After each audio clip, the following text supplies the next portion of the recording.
This is a book about a Polish queer artist from the 80s who really inspired me for swimming in the dark. I read this recently and it moved me to tears. It's so good. I fold the corners of the pages so you can see how inspiring this book is to me.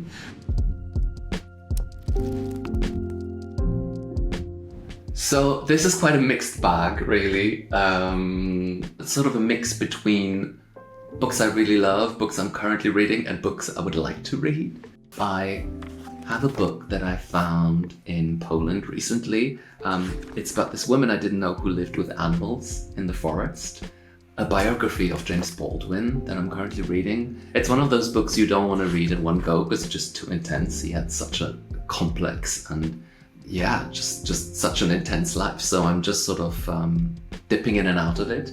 And also what I usually do when I'm reading books that I love is I fold the corners of the pages so you can see how inspiring this book is to me from the number of folded pages. This is a book about yoga that I never read, but I love the cover and I plan to read it one day. But even if I doubt it's okay, I feel like it's sort of encouraging me and guiding me by just being there. The latest novel by Olga Tokarczuk, the Polish Nobel Prize winner. I haven't read it yet, but just its presence there,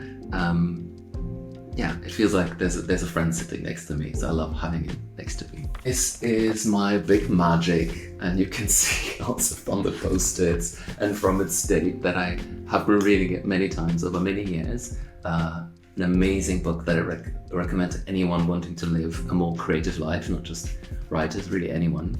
Thank you, Liz. This is a book about a Polish queer artist from the 80s who really inspired me for swimming in the dark. There were actually, I had written sections of the book with him in it, and it just wasn't really working, but he was a constant presence in my mind when I was writing the book. So it was really at exactly the same time that the book is set, and I really love, he was a performance artist, and I really love some of the photos. I really love this book. I think they have translated it, and it's definitely translated into English. It's called Blood Book by a Swiss writer called Kim de l'Horizon.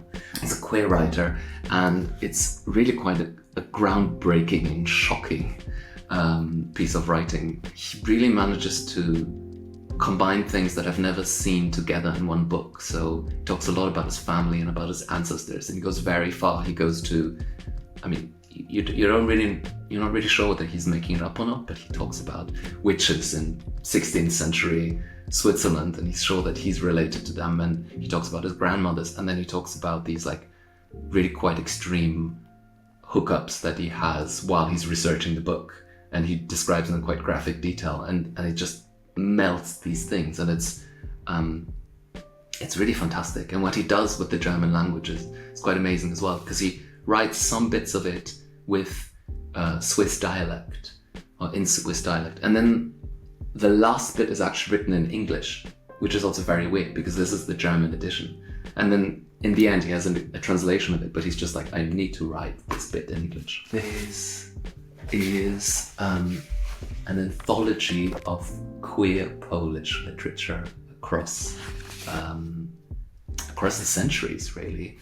And I love this. This is quite a recent one, and it includes everything, non-fiction, fiction, poems, and it's really a reconsideration of Polish literature because it includes a lot of excerpts from classics, and it reinterprets them, and it sort of uncovers the queerness that was always there in plain sight, but it was hiding. So I really love this one. I actually rarely look at it, but again, just its presence comforts me. I read this recently and it moved me to tears. It's so good. I'm pretty sure it exists in English as well.